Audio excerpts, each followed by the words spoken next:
Halo ICETizens, selamat datang di podcast ITB Civil Engineering Expo 2023 Role of Infrastructure in Actualizing Sustainable Society. Perkenalkan, saya Fahri. Dan saya Mirna.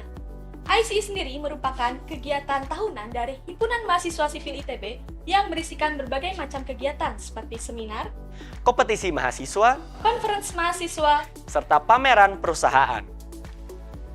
Dalam podcast ICE 2023, para praktisi yang merupakan alumni dari Teknik Sipil ITB diundang kembali ke sini untuk berbincang-bincang asik dengan para moderator yang tentunya keren juga. Moderator ini merupakan dosen dari program studi Teknik Sipil ITB. Jadi di sini Mirna, konsepnya seperti back to campus. balik lagi ke kampus. Betul sekali. Pada episode kali ini, kita akan membahas Future Prospects for Indonesia Emas 2045 Through Infrastructure and Economic Development atau Prospek untuk Indonesia Emas 2045 melalui pembangunan infrastruktur dan ekonomi di masa yang akan datang dengan moderator dan pembicara di bidang manajemen infrastruktur. Moderator kali ini merupakan salah satu dosen Teknik Sipil ITB dengan kelompok keahlian manajemen rekayasa konstruksi serta rekayasa dan manajemen infrastruktur. Beliau adalah Ibu Eliza Rosmayapuri, STMT, PhD. Kemudian, pembicara yang kami undang menjabat sebagai Kepala Pusat Pengembangan Infrastruktur Pekerjaan Umum dan Perumahan Rakyat Wilayah 3 dari Badan Pengembangan Infrastruktur Wilayah Kementerian PUPR. Berarti tidak usah diragukan lagi ya Cik untuk pengalaman dan juga kontribusinya di bidang tokoh pembangunan nasional. Tentu, makanya podcast kali ini akan seru banget untuk kita saksikan dan kita simak bersama-sama. Podcast ini dan ICE 2023 tentu tidak luput dari dukungan dari berbagai pihak. Berikut merupakan sponsor dan media partner kami.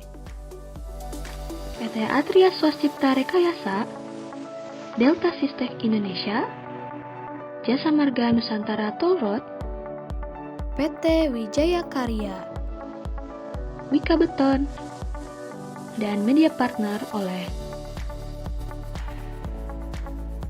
Selamat pagi, selamat siang, dan salam sejahtera untuk kita semua. Halo ICETizen, selamat datang di podcast ICE ITB 2023. Perkenalkan, saya Eliza Rosmayapuri, dosen kelompok keahlian manajemen dan rekayasa konstruksi ITB. Saya dari Prodi Teknik Sipil, di sini selaku moderator podcast pagi ini, gitu ya. Nah, pada episode 3 podcast kali ini bincang kita kembali bersama salah satu expert di bidang pengembangan infrastruktur wilayah. Beliau saat ini menjabat sebagai Kepala Pusat Pengembangan Infrastruktur, Pekerjaan Umum dan Perumahan Rakyat Wilayah 3, ya, jadi wilayah Indonesia Timur, yaitu Bapak Manggas Rudi Siahaan. Mari kita sapa beliau. Selamat pagi Pak. Selamat pagi. Bagaimana kabarnya Pak? Baik. Oh, ya. Sehat. Nyampe Bandung jam berapa Pak? Ya agak macet tadi. Iya. Kan ada kecelakaan jadi agak Lambat terlambat sedikit. gitu ya Pak ya. Ya, Bapak mungkin kesibukannya belakangan ini seperti apa ya Pak? Ya lebih banyak mungkin kita pada hal-hal yang mensupport Kementerian PUPR Bu. Dari sisi infrastruktur, baik dari sisi kebijakan, sisi strategi, kemudian perencanaan program dan juga monitoring evaluasi terhadap infrastruktur di PUPR, baik kebina margaan, sumber daya air, keciptakaryaan dan perumahan. Untuk wilayah 3 sendiri ada kesibukan khusus gitu Pak? Nah, di wilayah 3 sendiri memang ini agak unik nih. Jadi kebetulan menangani ada 10 provinsi di situ, Ya, 6 provinsi di Sulawesi, kemudian 2 provinsi di Maluku dan Maluku Utara, dan 2 provinsi di Papua yang sekarang udah mekar berkembang dengan beberapa provinsi.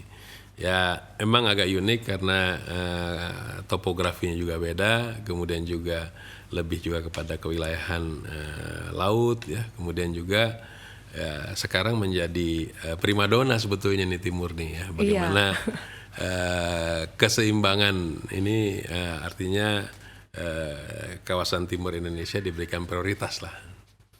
Oke Pak, dari sejak Bapak lulus dari ITB Bagaimana Bapak melihat nih ITB atau Prodi Teknik Sipil saat ini gitu Pak? Ya, saya lihat ITB ini bagus ya, dan juga banyak sekali tantangannya gitu ya. Karena keberhasilan bangsa ini juga dari generasi muda gitu. Apalagi dengan pendidikan sains dan teknologi gitu ya. Karena sains dan teknologi ini bagian dari bagaimana kita mengejar ketertinggalan bangsa kita dibandingkan bangsa-bangsa yang lain. Jadi ITB merupakan satu hal yang memiliki posisi sangat strategis dalam kemajuan bangsa kita ke depan. Bapak mewakili Sipil 82 ini Pak ya? Iya. Oke Pak. Ini topik yang diangkat pada podcast kali ini adalah Future Prospect for Indonesian Emas 2045 through Infrastructure and Economic Development. Jadi di tahun 2045 Indonesia akan berusia 100 tahun gitu ya Pak. Benar. 23 tahun lagi gitu. Dan kita ingin berkontribusi dalam pembangunan infrastruktur Indonesia ke depannya gitu Pak. Benar. Nah, kita pahami bahwa infrastruktur adalah basic dari pembangunan ekonomi dan sosial gitu ya Pak ya. Historis juga menunjukkan bahwa banyak negara-negara di luar negeri bisa maju berkembang karena infrastrukturnya memiliki tingkat kualitas layanan yang baik gitu ya Pak ya. Dan mungkin jadi topik pembicaraan pagi ini adalah bagaimana Indonesia menyongsong tahun emas ya, Indonesia Emas 2045 nanti gitu. Mungkin itu ya Pak. Ya, jadi Indonesia Emas 2045 ini artinya 100 tahun Indonesia merdeka ya. Topik yang menarik ya Pak ya. Ini luar biasa nih. Artinya ini sebetulnya satu transformasi ya. Dan juga perubahan peradaban harusnya nih. Iya. Jadi bagaimana bangsa kita yang kondisi sekarang bisa sejajar dengan bangsa ataupun negara-negara maju. Setuju Pak. Sepakat. Nah ini yang jadi tantangan. Tapi banyak juga istilahnya negara-negara lain pun akan mengalami masa-masa sulit gitu. Nah sehingga bagaimana kita bisa keluar dari situasi sulit. Apalagi kan dengan bertambahnya penduduk, ya kan, kemudian juga dengan situasi global, kemudian juga dengan masalah perubahan iklim, kemudian juga masalah terhadap keuangan, ya kan, masalah juga terhadap sumber daya manusia, gitu ya. Dan banyak hal yang istilahnya jadi tantangan, tapi kita perlu mungkin punya target gitu. Ya. Apa target kita di 2045? Misalnya katakanlah satu hal di sini pendapatan per kapita kita sekarang mungkin sekitar 4.000 atau 4.500. Berapa target kita di 2045? Ya kan, bisakah sampai 23.000 gitu kan US dollar gitu kan? Nah ini juga satu tantangan bagaimana kuncinya adalah sumber daya manusia gitu. Oke Pak ya. Jadi topik ini menarik sekali kalau kita bisa kupas gitu Pak ya. Luar biasa. Mungkin kita ada pertanyaan-pertanyaan ini dari ICE-Tizen gitu ya Pak. Yang dikelompokkan ke dalam mungkin 3 pertanyaan utama Pak. Yang minta tolong kami Pak mendapatkan pandangannya dari Bapak gitu ya. Ini ada pertanyaan pertama Pak yang sudah dikumpulkan oleh rekan-rekan HMS di sini. Yang mengemuka adalah sebenarnya bagaimana capaian perkembangan infrastruktur di Indonesia saat ini Pak? Mungkin Bapak bisa memberikan gambaran hal yang positif dan negatif gitu ya Pak ya dari capaian pembangunan infrastruktur juga ekonominya gitu di tahun sampai dengan tahun 2022 ini. Ya, terima kasih. Jadi memang capaian infrastruktur ini kalau kita lihat dari rating internasional, ini kita sebetulnya lebih bagus Bu, dari urutan 57 ke 52 gitu ya. Nah infrastruktur ini kan overall baik darat, kemudian juga laut maupun udara. Nah jadi intinya bagaimana konektivitas itu bisa tersambung ya. Artinya tidak ada lagi daerah-daerah yang mungkin terisolir di Indonesia ini, karena Indonesia ini luasnya bukan main, ya kan. Kemudian juga dari sisi kebutuhan masyarakat terhadap air bersih, terhadap sanitasi, terhadap juga pemukiman, dan juga mungkin juga untuk kebutuhan-kebutuhan ketahanan pangan, misalnya irigasi, ketahanan energi, dan lain-lain gitu. Jadi banyak sekali sebetulnya yang sudah dilakukan gitu ya, karena di kepemimpinan Bapak Presiden sekarang ini memang infrastruktur mendapat katakanlah ruang yang cukup besar gitu ya, karena memang semuanya itu perlu didukung gitu. Jadi kalau misalnya dalam skenario film itu Bu, jadi kita ini di Kementerian PUPR ini boleh dibilang sebagai pemeran pembantu sebetulnya. Nah, pemeran utamanya itu Dan kami calonnya ya Pak ya? Kami calon-calonnya. Iya, jadi istilahnya apakah mendukung industri, kemudian mendukung pariwisata, mendukung sentra pangan, termasuk juga konektivitas seperti perbatasan negara, kayak di Kalimantan itu kan di utara konektivitas sudah kita berhadapan dengan Malaysia, gitu kan. Jadi kemudian juga di Papua ya sekarang juga sedang terus dilakukan rekonstruksi untuk jalan perbatasan negara, dan di Timor Leste sudah banyak sekali pembangunan gitu ya. Nah, seperti juga misalnya jalan tol gitu ya. Ini banyak sekali sebetulnya yang sudah dibangun ya. Mungkin lebih dari 1000 kilometer yang sudah dibangun nih. Jadi sekarang ini Ibu atau pemirsa juga bisa lihat bagaimana dari katakanlah dari Banten atau dari Merak sampai Surabaya, sampai mungkin nanti ke Banyuwangi, atau nanti sebentar lagi Trans Sumatera juga bisa selesai. Jadi sekarang itu akses itu lebih mudah lah ya, dan ini juga lebih katakanlah berdampak pada kemudahan dari sisi transportasi, biaya logistiknya lebih murah dan lain sebagainya, juga masyarakat juga lebih mudah untuk mencapai katakanlah melaksanakan kegiatan-kegiatan ekonominya gitu. Jadi memang cukup banyak sebetulnya yang bisa lakukan.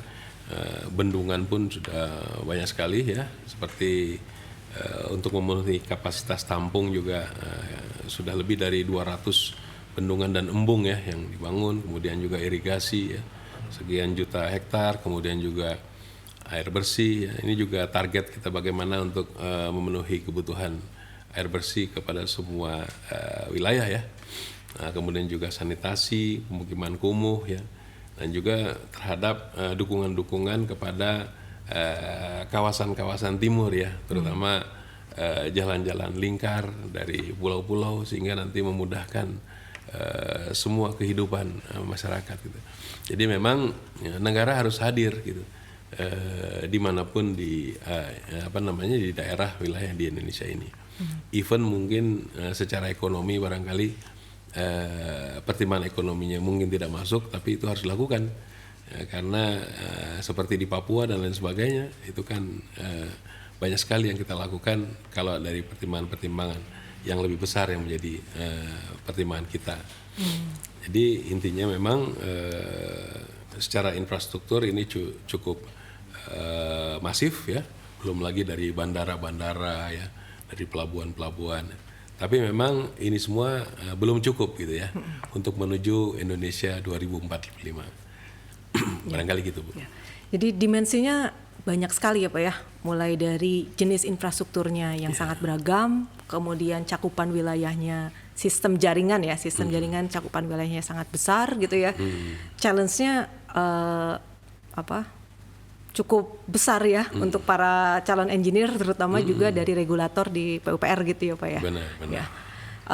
Indonesia juga negara kepulauan, tentunya tingkat capaian infrastruktur di masing-masing wilayah juga berbeda ya Pak ya, dan kebutuhan di masing-masing wilayah juga berbeda, ya bisa tergantung kepada topografinya, mungkin begitu ya Pak ya. Iya betul. Oke Pak. Nah benchmarking tadi gitu ya Pak ya. Dan dengan benchmarking tadi kita ingin melangkah ke depan nih Pak ya, kan 2045 tadi ya Pak. Kira-kira hambatan atau tantangan apa nih yang perlu yang sudah teridentifikasi saat ini dan harus kita hadapi nanti ke depannya gitu Pak? Ya, jadi menuju 2045 memang secara umum dan secara detail kita belum ada ya seperti itu. Tapi vision itu Bapak Presiden juga sudah canangkan bahwa Fokus kita lebih, kalau tadi saya menyimak ada konektivitas, ada lebih ke transportasi mungkin ya, konektivitas gitu ya. Kemudian ada juga permukiman gitu ya Pak. Ada untuk seperti sanitasinya tadi. Lalu ada juga sumber daya air mungkin. Ya sesuai dengan PUPR punya direktorat ABC gitu ya Pak ya. Itu semua ya, terutama tambah P ya sekarang Pak ya. Itu menjadi fokus. Kalau dari itu semuanya akan bareng-bareng dicapai atau ada hal yang lebih didahulukan gitu? ya intinya barangkali gini Bu, istilahnya penyusunan rencana program itu memang satu hal yang penting gitu ya, karena supaya nanti efektif dan efisiensi itu bisa dilakukan gitu. Nah, tapi salah satu constraint-nya adalah juga budget ya, bahwa dana kita bukan tidak terbatas, tapi sangat-sangat terbatas. Nah, sehingga memang untuk melakukan infrastruktur ini memang kita dihadapkan pada pilihan-pilihan gitu, mana yang harus kita lakukan. Sehingga memang prioritisasi gitu ya Pak ya. Sehingga memang perlu ada pendekatan. Nah, pendekatan ini adalah seperti misalnya yang kita lakukan adalah untuk kawasan-kawasan prioritas nasional. Misalnya salah satu bagaimana mensupport katakanlah pendapatan per kapita ataupun GNP dari negara kita yang tinggi ini kan sektor industri. Nah, sehingga kawasan industri ini menjadi kawasan prioritas kita karena industri ini menjadi engine of growth, jadi mesin pertumbuhan. Nah, jadi seperti akses ke kawasan industri, misalnya di Morowali ya, Morowali itu luar biasa gitu ya, karena investasinya juga itu bisa mungkin sekitar 200 triliunan itu di situ ya. Nah, karyawannya sendiri itu lebih dari mungkin sekitar 100.000. Jadi itu seperti kota sendiri itu di situ ya. Nah, dia memberikan devisa yang luar biasa. Kemudian juga kawasan-kawasan industri yang lain seperti di Maluku, ada kawasan industri Weda, kemudian juga Sorowako. Nah, ini yang mungkin menjadi kita support kawasan-kawasan strategis ini dengan konektivitas gitu ya. Kemudian juga pemenuhan terhadap air bersih ya daripada sebagai basic living kerja ya, sebagai kebutuhan dasar ya. Kemudian juga pemukiman ya, kalau nggak diatur nanti mereka jadi sprawl area gitu. Karena bagaimana yang ratusan ribu pegawai ini atau karyawan ini nanti mereka kos-kos atau kontrak-kontrak gitu kan, sehingga jadi slum area gitu. Nah, ini yang mungkin perlu diatur. Adanya resiko urbanisasi ya Pak ya, banyak warga dari desa yang pindah ke kota, kemudian tidak memiliki kehidupan yang layak di perkotaan gitu ya Pak ya. Nah, selain itu juga ada kawasan prioritas seperti pariwisata, ya kan, seperti Danau Toba, Mandalika, kemudian juga Labuan Bajo, Likupang. Ini yang kita support dari sisi infrastruktur. Kemudian juga seperti metropolitan, kita ada Minasata, ada Bandung Raya di sini, kemudian juga ada Bimindo di di Sulawesi ya. Nah, dukungan konektivitas baik jalan, kemudian juga air bersih, sanitasi dan pemukiman ini dia menjadi backbone. Nah, kita harapkan nanti second line-nya itu jadi berkembang gitu. Jadi istilahnya pembangunan ini juga melakukan sebetulnya membentuk satu struktur kota gitu. Ya, struktur kota, kemudian pemanfaatan ruang dan lain sebagainya. Nah, sehingga nanti dengan katakanlah backbone-nya ini dibuat ya, dengan menyambung pusat-pusat pertumbuhan gitu. Nah, nanti yang second line-nya menjadi dibuat feeder-feeder gitu. Sehingga nanti bagaimana konektivitas ini adalah secara efektif dan efisien menyambungkan pusat pertumbuhan sehingga nanti pertumbuhan ekonominya jadi lebih cepat gitu. Coba. Jadi tantangannya sekarang kota sudah berdiri kan Pak ya. Bagaimana nih Pak kita menyisipkan konsep yang tadi gitu ya, memenuhi kebutuhan konektivitas, kemudian kebutuhan sanitasi gitu ya Pak. Di kota yang memang sudah ada sekarang gitu. Nah ini juga kota-kota yang sudah terbentuk ini juga karena memang satu hal keniscayaan gitu ya, bahwa Itu challenge terjadi juga ya, Pak ya? Urbanisasi. Jadi seperti ada gula ada semut gitu, ya kan? Kawasan industri, kemudian ini kan seperti gula ya, Iya. perkotaan ya, industri perdagangan, jasa dan lain-lain sebagainya itu kan menjadi magnet. Gitu. Iya. Nah sehingga ini juga diperkirakan di 2045 nanti sekitar 70% masyarakat kita itu tinggal di perkotaan. Jadi Membangun perkotaan ya. Ya perkotaan ini juga menjadi satu kaum urban nanti kan. Nah kalau nggak ditata dari sekarang, ini yang kita lihat bukan tidak mungkin nanti menjadi masalah di kemudian hari gitu. Jadi tantangannya lebih kepada kota ini sebagai magnet gitu Pak ya, sehingga pergerakan manusia lebih kepada menuju ke perkotaan urban gitu ya Pak ya. Benar, Gitu, Pak ya. benar. Sedangkan sistem jaringan infrastruktur saat ini mungkin tidak didesain untuk melayani jumlah populasi yang sedemikian besar gitu ya nantinya gitu ya Pak ya. Mungkin itu challenge ke depan gitu ya. Iya, Yang kita perlu step by step melangkah gitu ya Pak ya ke depan gitu, dan kita penuhi nih kebutuhan dasarnya gitu ya Pak ya. Iya benar. Oke.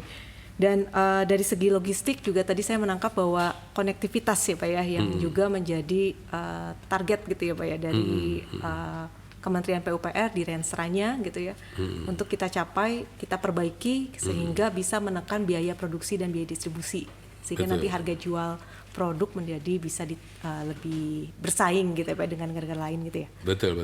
Ya intinya bagaimana infrastruktur ini dibangun ya, dan juga jangan lupa untuk dipelihara ya, karena dia kan punya masa layanan gitu ya.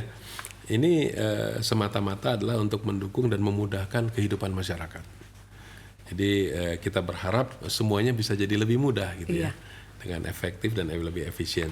Saya jadi menangkap kalau dari jawaban Bapak barusan, berarti kita juga menghadapi aging infrastruktur ya Pak ya. Benar. Makanya tadi Bapak memunculkan isu pemeliharaan gitu ya. Itu juga jadi tantangan kita ke depan juga ya Pak ya. Betul.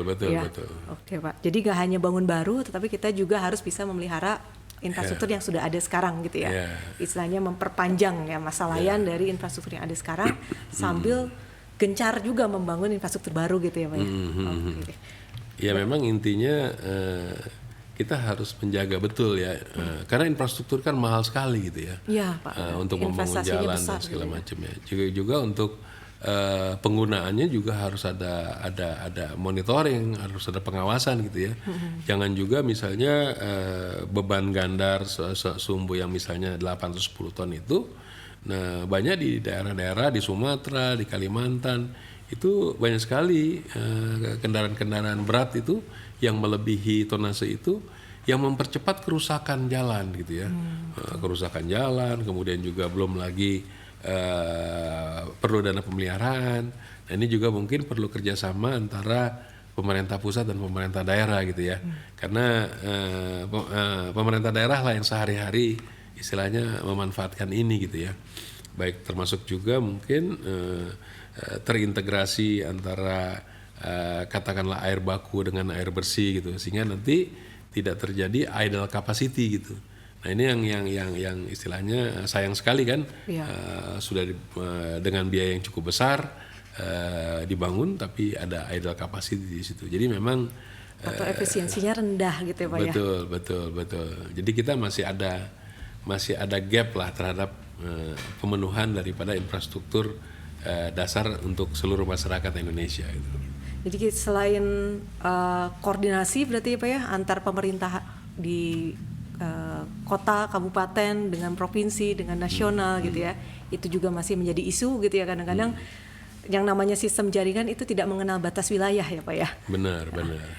Mereka lebih dibentuk kepada topografi wilayah, topografi ruang gitu ya, seperti mungkin kayak pengendalian banjir nggak bisa hanya diselesaikan oleh salah satu wilayah, tapi harus bersama-sama gitu ya Pak ya, karena sungainya juga antar wilayah gitu ya Pak ya, catchment areanya antar wilayah. Ya memang kalau kita lihat ya Bu ya, jadi kita ini kan punya sekitar 520 kabupaten kota gitu ya. banyak sekali gitu. Jadi kalau ketergantungannya nanti dengan pusat, ya pastilah jadi lebih sulit gitu. Sehingga memang diperlukan satu inisiatif yang luar biasa dari daerah, sehingga daerah memperkuat dirinya sendiri dengan menggali potensi-potensinya, sehingga mungkin dukungan-dukungan dari pusat itu hanya katakanlah seperti sweetener saja gitu. Jadi istilahnya Atau menyediakan master plan-nya gitu ya Pak ya? benar. Jadi bagaimana mereka juga meningkatkan sumber daya manusianya, meningkatkan kelembagaannya, kemudian juga meningkatkan Pendanaannya kerjasama, juga. termasuk pendanaan. Karena Kerjasama dengan swasta. ya itu juga dibuka lebar kan, bagaimana bekerja sama dengan swasta, dengan perbankan, ya, dengan lembaga-lembaga keuangan gitu ya, sehingga nanti tidak hanya punya ketergantungan terhadap APBN gitu ya. Jadi boleh dibilang kalau kita mau cepat maju, memang APBN ini adalah pilihan terakhir sebetulnya dari pembangunan infrastruktur gitu. Nah, karena kita sangat-sangat terbatas gitu. Untuk target pembangunan infrastruktur kita masih banyak sekali membutuhkan dana gitu. Backlog-nya besar tapi sumber dayanya masih kurang gitu ya Pak ya? Betul. Memang sehingga nanti daerah-daerah yang kuat gitu kan, bagaimana mengelola keuangan daerahnya, kemampuan fiskalnya dan lain sebagainya, dia menjadi daerah-daerah yang kuat, yang mungkin nanti dia tidak perlu lagi dukungan dari pusat, bahkan bisa jadi dia membantu pusat, bisa jadi gitu kan. Nah kalau daerah-daerah ini sudah berkembang dari daerah-daerah kuat, artinya apa? Indonesia akan kuat gitu. Nah jadi istilahnya seperti itu. Jadi bagaimana targetnya, mungkin APBN adalah pilihan terakhir dari pembangunan infrastruktur. Oke Pak. Mungkin kita maju kepada pertanyaan kedua Pak yang dikumpulkan. Pertanyaan ini terkait dengan pembangunan infrastruktur dan perkembangan ekonomi gitu ya. Yang dilakukan oleh Kementerian PUPR gitu Pak. Nah kira-kira bagaimana konsep pembangunan infrastruktur dan ekonomi yang ingin dicapai gitu Pak oleh Kementerian PUPR gitu ya, dan secara regulasi ini ada di mana dokumen master plan-nya kita gitu Pak? Ya, jadi memang infrastrukturnya seperti yang kami sampaikan tadi adalah bagaimana mendukung sektor ekonomi. Di pemeran utamanya itu ekonomi. Ekonomi Pak, aktivitas dulu ya Pak ya. Ekonomi. Jadi infrastruktur itu pemeran pembantu. Setuju Pak, ya. Nah, jadi bagaimana juga terhadap baik konektivitas ke internal daripada Kementerian PUPR maupun terhadap kaitannya dengan kementerian dan lembaga lain. Jadi misalnya gini, kalau internal PUPR kan misalnya bagaimana air baku dan kata air bersih dia bisa ada keterpaduan sehingga nanti istilahnya tidak lagi terjadi idle capacity gitu ya. Nah, tapi dengan katakanlah antar kementerian ini seperti bagaimana kita mensupport adanya bandara. Bandara kan perlu jalan, ya kan? Iya. Atau pelabuhan. Kalau dia bangun pelabuhan tapi nggak ada jalan kan akhirnya kan juga menyulitkan masyarakat. Kemudian misalnya dengan lintas kementerian dan pemerintah daerah, misalnya dengan irigasi terhadap sawah, irigasi primer, irigasi sekunder, irigasi tersier, dan juga cetak sawah. Jadi misalnya irigasi primernya nanti dari Kementerian PUPR, irigasi sekunder sama tersier dari pemerintah provinsi maupun kabupaten, cetak sawahnya dari Kementerian Pertanian. Kan ini perlu sinergi gitu kan. Jadi jangan sampai misalnya irigasi katakanlah saluran primernya sudah dibangun oleh kita gitu kan, tapi sekundernya nggak dibangun atau tersiernya nggak dibangun. Nah sawahnya dibangun kan juga enggak aliran airnya nggak sampai ya Pak. Benar. Atau irigasi primer, sekunder, tersier dibangun tapi sawahnya belum dicetak atau belum dibangun. Nah, ini kan perlu satu keterpaduan gitu. Nah, memang dari target-target kita semuanya ada di rencana strategis gitu ya, Bu ya. Nah, renstra kita ini juga bersinergi dengan renstra-renstra dari kementerian dan lembaga lain. Jadi bagaimana ini sinergitas lintas kementerian dan juga internal gitu ya. Seperti target jalan tol seperti yang kami sampaikan tadi ya, ini juga karena sampai tanggal 2024 kita juga melakukan satu evaluasi paruh waktu ya dari renstra ini gitu ya. kemudian juga untuk pemenuhan katakanlah kemantapan jalan gitu ya. Nah, ini kita harapkannya kemantapan jalan di atas 90 atau 95% gitu ya. Tapi ke depan juga seperti di negara-negara lain, indikatornya sudah kepada waktu tempuh gitu ya. Ya, 1,5 atau 1,9 ya, jam per 100 kilometer gitu. Nah, coba bisa dibayangin nih, misalnya dari Jakarta Bandung gitu ya, itu 120 kilometer ya, ya kan? Atau 130 ya. Nah, kalau misalnya ukurannya waktu tempuh itu, di situlah bagaimana juga mengatur flow atau traffic gitu kan. Nah, seperti misalnya Jakarta Sukabumi gitu kan. Nah, ini 100 kilo gitu kan, tapi waktu tempuhnya bisa 3 jam gitu kan. Karena di beberapa tempat ada pasar, mungkin ada orang parkir, ada apa segala macam. Nah, ini ukuran-ukuran nanti dalam katakanlah dalam Renstra, begitu juga air bersih ya. Nah, ini pemirsa atau Ibu sendiri apakah sudah mudah misalnya mendapatkan air bersih dari saluran apa namanya PDAM, atau sebagian besar kita kan masih pada dari air sumur mungkin penduduk ya. Iya. Masalah sanitasi juga. Ini memang tantangan-tantangan yang harus diselesaikan. Jadi Renstra ini sedang berproses sampai 2024. Nah, begitu juga pemukiman dan perumahan ya. Jadi kita juga punya target 1 juta rumah ya.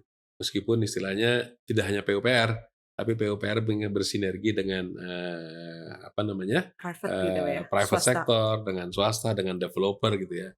Untuk mencapai target-target ini, karena begitu banyak misalnya pasangan-pasangan muda juga yang nanti menikah, yang butuh rumah gitu ya. Rumah ya Pak ya. Nah, sekarang mungkin masih mahasiswa gitu ya. Kan satu ketika lulus mahasiswa, kerja, menikah, butuh rumah gitu kan. Nah, ini yang mungkin perlu difikirkan semua gitu ya.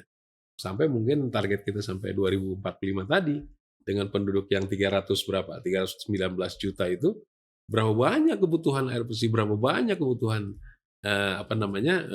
perumahan pemukiman. Jadi seperti itu Bu. Jadi Renstra ini memang sedang berjalan, tapi kita lakukan terus evaluasi dan istilahnya sampai sekarang sih masih on the track lah ya, untuk mengejar itu. Kita mengenal konsep sustainable smart city, Pak. Gitu. Di luar negeri sudah mengarah ke sana gitu ya.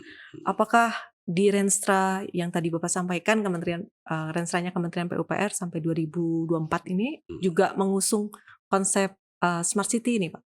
Ya, jadi jelas sekali Bu. Jadi konsep smart city ini juga masuk dalam Renstra kita. Dalam banyak infrastruktur yang dilakukan. Misalnya katakanlah di sumber daya air ya. Sumber daya air itu bagaimana nanti melakukan satu terhadap pengendalian banjir, terhadap early warning system gitu. Jadi seperti misalnya di Kali Ciliwung ya, di Katulampa, dari Katulampa Bogor sampai Jakarta misalnya. Itu sudah ada early warning system gitu. Jadi ini juga dikontrol, ya kan? Jadi begitu katakanlah tinggi muka air di Katulampa itu naik pada siaga 2 atau siaga 1, itu sudah terinformasi ya, early warning system ini sampai ke Jakarta misalnya kan. Dan juga langsung nanti dari dari pemerintah daerah juga menginformasikan kepada masyarakatnya untuk siap-siap menghadapi ini. Berapa jam lagi air datang. Kemudian juga bagaimana juga dalam jembatan ya. Jembatan itu kita pakai smart bridge ya. Nah, itu bisa kita tahu bahwa kendaraan yang lewat seperti apa gitu ya. Nah, kemudian juga dalam katakanlah air bersih ya, air bersih juga dilakukan misalnya smart water gitu. Jadi kontrol daripada volume air itu sudah bisa dilakukan gitu. Nah, begitu juga misalnya untuk bangunan ya, dengan konsep green building gitu ya. Nah, jadi sekarang itu lebih kepada ke arah sana gitu. Satu gedung parkir di Kementerian PUPR itu udah smart parking. Jadi dengan katakanlah luas yang tidak terlalu besar, ya kan, dia bisa menampung 300 mobil. Jadi mobil itu beberapa Vertikal, lantai ke atas. Jadi misalnya otomatis Pak? Otomatis. Jadi muter gitu. Iya. Jadi misalnya ibu datang ke kantor kami gitu kan, ibu parkir, ibu tinggal taruh mobil di situ, taruh mobil masuk, itu mobil ibu tuh pindah aja tuh, ya kan, diatur. Jadi sudah kayak Jepang ya Pak ya? Iya. Jadi bahkan Eropa udah ada juga yang gitu. benar. Jadi memang teknologi smart city-nya juga terus kita lakukan gitu ya, dibanding juga teknologi yang lain gitu. Seperti juga misalnya dalam pengaturan traffic gitu kan. Nah, kalau kita lihat kan istilahnya lampu lalu lintas yang satu dengan yang lain itu dia saling terkoneksi gitu. Ya kan, jadi dia fleksibel melihat situasi ya Pak ya. Jadi kalau misalnya kebetulan kita dapat lampu hijau terus tuh Bu. Ya yang gitu kan. Nah, ini juga katakanlah lebih efektif dan efisiensi dalam berlalu lintas gitu ya. Jadi banyak sekali sebetulnya yang sudah dilakukan di smart dalam konsep smart city gitu ya Pak ya. Di Renstra kita gitu. Cuma memang penerapannya belum merata di seluruh daerah di wilayah kita ya, karena wilayahnya besar gitu. Seperti misalnya Jakarta mungkin dia lebih baik smart city-nya dibandingkan kota-kota yang lain ya. Jakarta sekarang udah punya MRT, LRT kan Pak ya. Benar. Jadi mereka lebih mengarah kepada public transportation gitu ya, dengan menunjang jalur kereta api ya Pak ya. Betul. Jadi nggak hanya jalur daratnya, bukan hanya jalan biasa pakai kendaraan pribadi, tapi sudah ke public transportation gitu. Betul. Dan itu juga terintegrasi luar biasa gitu. Jadi misalnya kita naik busway gitu ya, dari satu titik ke titik lain gitu, selama nggak keluar dari lainnya gitu jalurnya. Stasiun ya. Stasiun. Itu cuma satu kali bayar. Gitu. Oh iya. Begitu juga ada Jaklingko sekarang kan. Jadi naik angkot gitu dari satu titik ke titik lain segala macam itu cuma sekali tapping aja. Nah, mungkin juga bisa dicontoh di kota-kota lain, barangkali di Bandung apa di tempat-tempat lain. Jadi memang smart city memang sedang bergerak ya. Tapi mungkin ke depan barangkali perlu ada satu guidance lah ya. Untuk katakanlah, karena ini kan satu gerakan bersama ya. Gerakan dari kota-kota yang juga istilahnya kalau kita tidak antisipasi mungkin menjadi tidak bagus di kemudian hari gitu. Nah, salah satu toolsnya ya smart city ini. Gitu. Oke Pak. Ya, jadi tadi kita menyimak ada sektor transportasinya gitu ya Pak ya, ada sektor energinya. Jadi kira-kira ada berapa sektor Pak? Ada 6 ya Pak ya? 6 aspek ya Pak ya, yang jadi fokus dari smart city ini ya? Ya. Jadi seperti green building, kemudian smart water, kemudian juga smart infrastructure, smart services gitu ya. Dan juga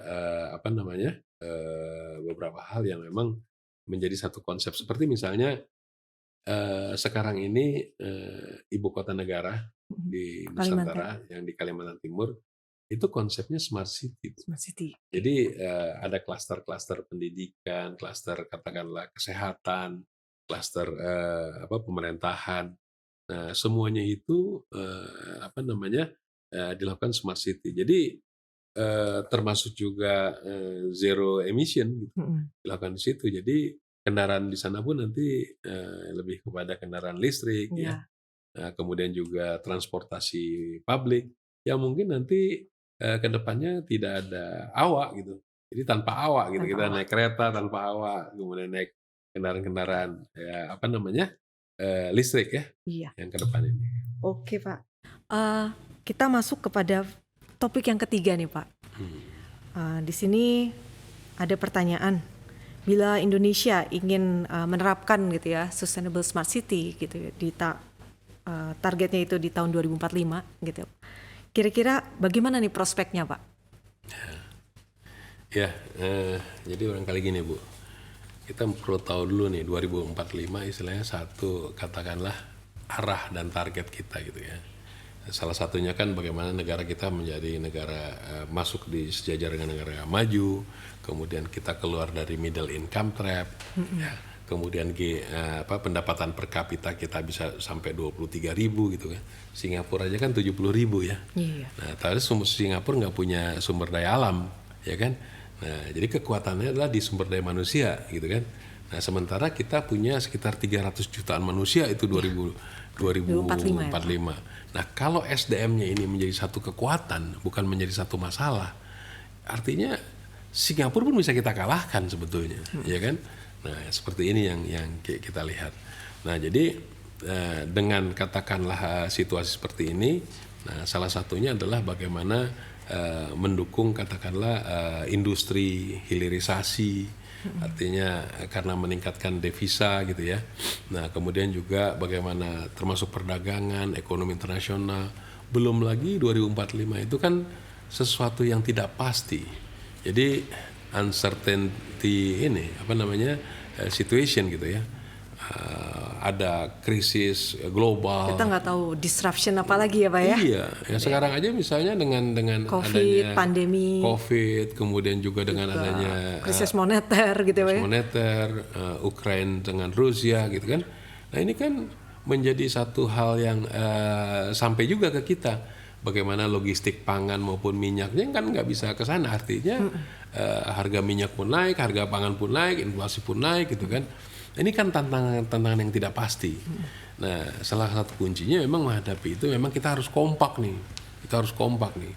Apalagi dengan 2045 ini dari Indonesia Emas ini diperkirakan 70% kan menjadi katakanlah kaum urban gitu. Nah, jadi salah satu treatmentnya adalah bagaimana di urban ini atau di perkotaan ini juga kita lakukan satu treatment. Salah satu treatmentnya adalah smart city sebetulnya. Nah, bagaimana nanti efisiensi energi, eco-efisiensi, kemudian ya green growth gitu ya. Nah, kemudian juga yang sekarang menjadi model itu di ibu kota negara kita itu kan semuanya sudah smart city gitu ya.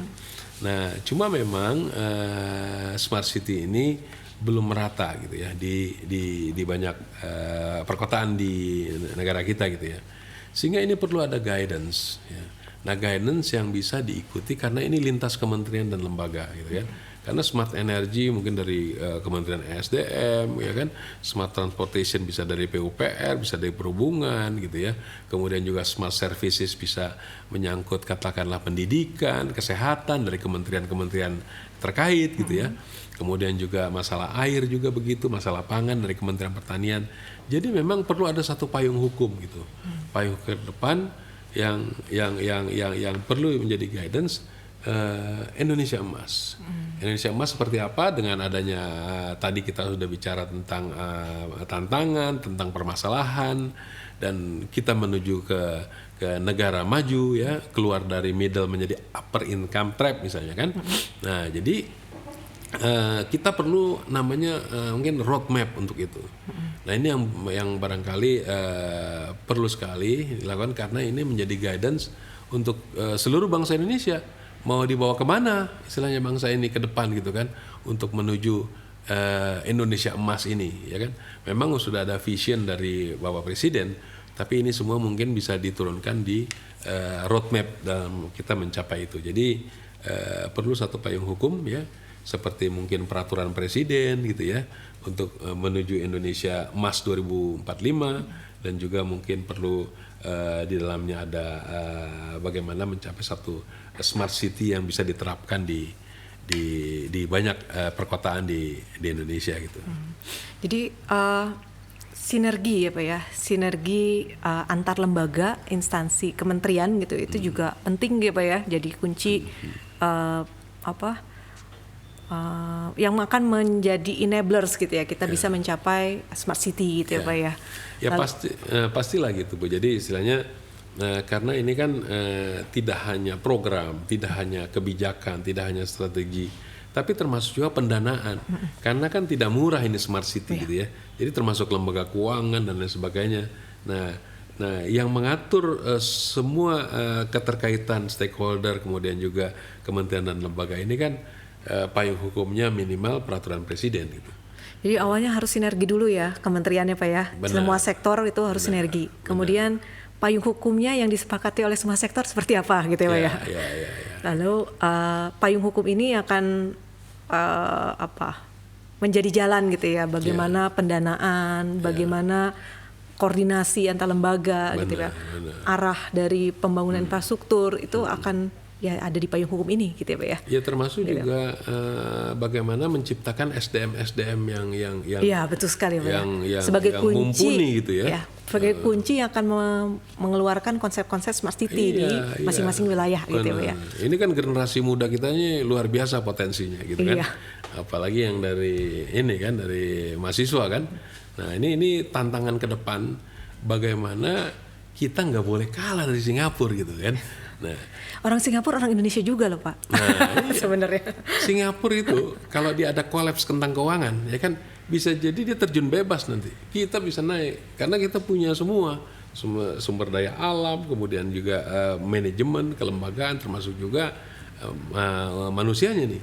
Jadi SDM sekarang ini memang perlu ada pendidikan katakanlah peningkatan kapasitas menjadi katakanlah pribadi-pribadi yang unggul gitu ya.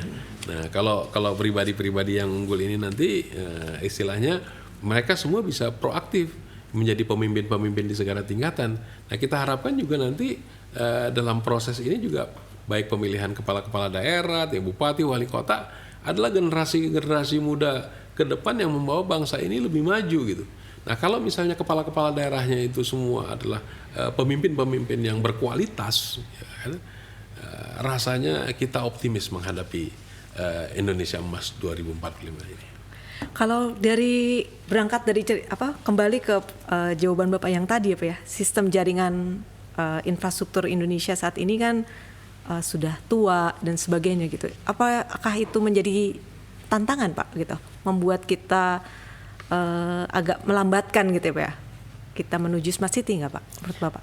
Ya artinya gini, infrastruktur yang ada yang existing ini perlu pemeliharaan, preservasi, pemeliharaan, maintenance ya kan, operation dan lain sebagainya, rehabilitasi sehingga secara fungsional semuanya berfungsi.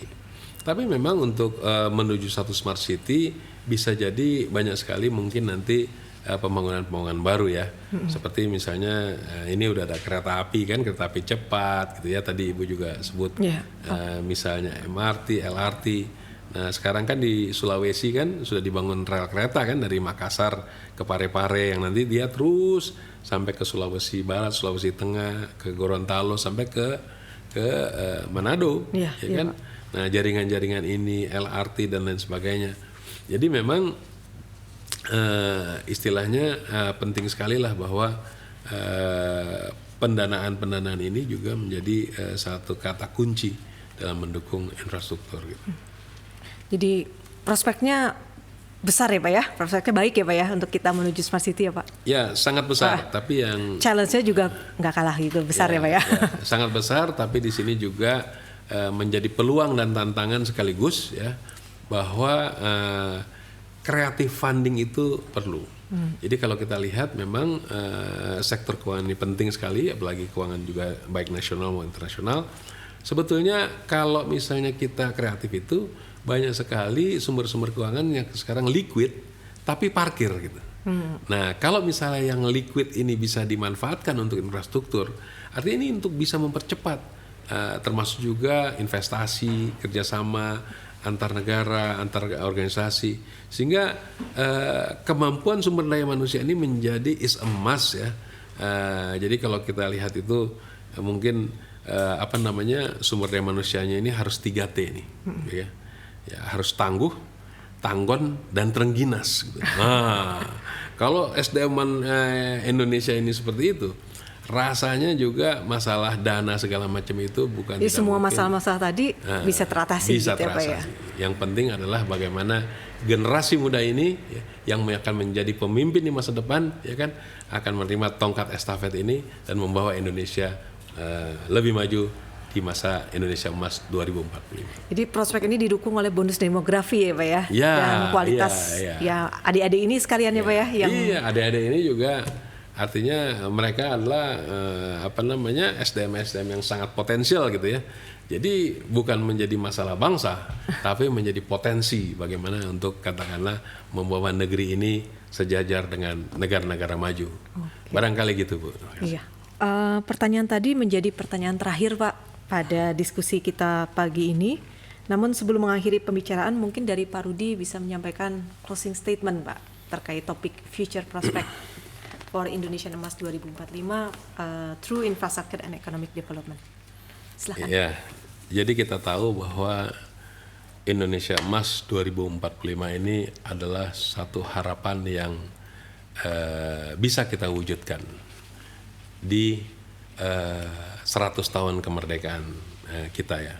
Jadi ini adalah satu perubahan peradaban, ya kan, transformasi, termasuk di dalam transformasi teknologi, ya kan, karena juga udah industrinya juga udah mungkin juga 4.0 atau 5.0, nanti udah berapa poin kosong tuh nanti 2045 kan. Nah, Tapi jangan dibesarin kosongnya ya Pak ya. Ya, ini satu tantangan. Berapa banyak misalnya unicorn atau startup gitu kan. Ini kan semua memudahkan gitu ya. Nah, inilah sebetulnya tantangan buat generasi muda ya, yang 20 atau 23 tahun lagi nanti ini kan mewujudkan, sehingga pendidikan dan riset itu adalah satu hal yang is a must juga. Jadi istilahnya bagaimana ini menjadi katakanlah yang perlu kita dorong, karena sumber daya manusia ini yang menjadi bonus demografi ini menjadi satu potensi, bukan menjadi satu masalah. Terus yang kedua ya, kalau kita lihat Indonesia Emas 2045 ini, dengan tadi sudah kita bahas, dengan adanya permasalahan, tantangan global, kemudian situasi ketidakpastian, ya, target kita bagaimana meningkatkan negara kita masuk dalam negara-negara maju, kelompok negara-negara maju ya. Nah, ini 70%-nya nanti itu akan tinggal di perkotaan. Nah, salah satu treatmentnya adalah membenahi kota dengan smart city, konsep smart city. Jadi ini sebagai benchmark yang komprehensif, ini akan diwujudkan di Ibu Kota Negara Nusantara, IKN ya. Nah, sehingga semua smart city itu jadi sana, dari satu tempat ke tempat lain itu cukup butuhkan waktu 10 menit. Ya, semua transportasi umum, pengaturan energi, kemudian juga air dan lain sebagainya ya, termasuk infrastruktur itu akan dilakukan di sana, dan itu menjadi benchmark terhadap kota-kota lain yang ada di Indonesia ini, dan juga ini cukup penting. Dan yang ketiga dalam mewujudkan ini semua perlu kerjasama, kerja bareng dari seluruh masyarakat Indonesia. Tidak ada yang mengklaim bahwa ini karena saya, atau ini karena kementerian saya, atau ini karena ini saya. Tapi ini semua adalah kerja bareng, kerja bangsa Indonesia untuk mewujudkan Indonesia Emas 2045. Baik pemerintah pusat, pemerintah daerah, stakeholder, swasta, ya, investasi dan lain sebagainya, ini kita kerja. Dan yang terakhir, dalam mewujudkan Indonesia Emas 2045 ini perlu guidance. Nah, karena kita tidak punya GBHN, perlu ada satu payung hukum untuk bagaimana kita mencapai Indonesia Emas ini yang bisa dipedomani oleh seluruh masyarakat Indonesia, sebaik pemerintah maupun non-pemerintah. Ya, barangkali bisa berupa peraturan presiden ya, untuk menuju Indonesia Emas 2045 ini ya, sekaligus smart city ada di dalamnya. Nah, barangkali itu beberapa poin yang bisa kami sampaikan dalam closing statement ini. Terima kasih. Kalau boleh saya menyimpulkan gitu ya Pak ya, berarti infrastruktur berperan penting ya Pak ya dalam peningkatan kualitas hidup manusia sebagai individu, kemudian juga kesejahteraan sosial ekonomi gitu ya Pak ya, juga pembangunan gitu ya, pembangunan ke depan yang lebih baik gitu ya Pak ya. Karena infrastruktur ada di segala sektor. Iya. Dia bukan pemeran utama, tapi pemeran pembantu, tapi main di semua film. Iya. Baik Pak. Wah, terima kasih banyak nih Pak Rudi telah menyempatkan untuk hadir dan berbincang bersama kita di podcast ICEE 2023 gitu ya. Ya, terima kasih Bu. Selamat juga nih ya ICEE ya 2023. Iya, Pak. Semoga lancar dan sukses. Oke, terima kasih banyak nih Pak. Terima kasih Bu. Baiklah pemirsa, mungkin sekian dulu podcast kita kali ini gitu ya. Sampai jumpa di podcast selanjutnya. Pembahasan yang sangat menarik dan juga panas karena ini menyangkut Indonesia di tahun yang akan datang nanti, Mirna. Betul sekali, besar harapannya ya Indonesia di tahun 2045 bisa mengaktifkan dan juga lebih maju lagi ya. Dengan tagline-nya Indonesia Emas tentunya ya. Berhubung podcast ini merupakan salah satu upaya edukasi kepada ICTizen semua, maka dari itu di segmen ini kita hadirkan kuis berhadiah. Kuis ini akan dibuka selama 2 minggu semenjak penayangan video ini. Dan akan ada 3 pemenang setiap episodenya. Pemenang akan dipilih berdasarkan kecepatan dan juga ketepatan dalam menjawab. Tunggu apa lagi? Yuk isi kuisnya, siapa tahu kamu yang memenangkan kuis ini. Good luck ICTizens! Dan pemenang kuis ini akan diumumkan melalui Instagram kami @ICEITB. Maka dari itu, jangan lupa follow ya ICTizen semua. Sekian podcast episode kali ini. Nantikan episode-episode podcast kami lainnya, karena kedepannya akan ada pembicara dan juga tema yang gak kalah menarik dari episode kali ini. Dan tentunya akan ada kuis berhadiah di setiap episodenya.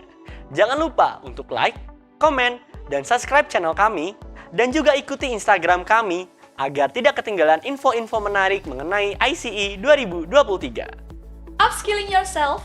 By joining our events and competitions, see you around!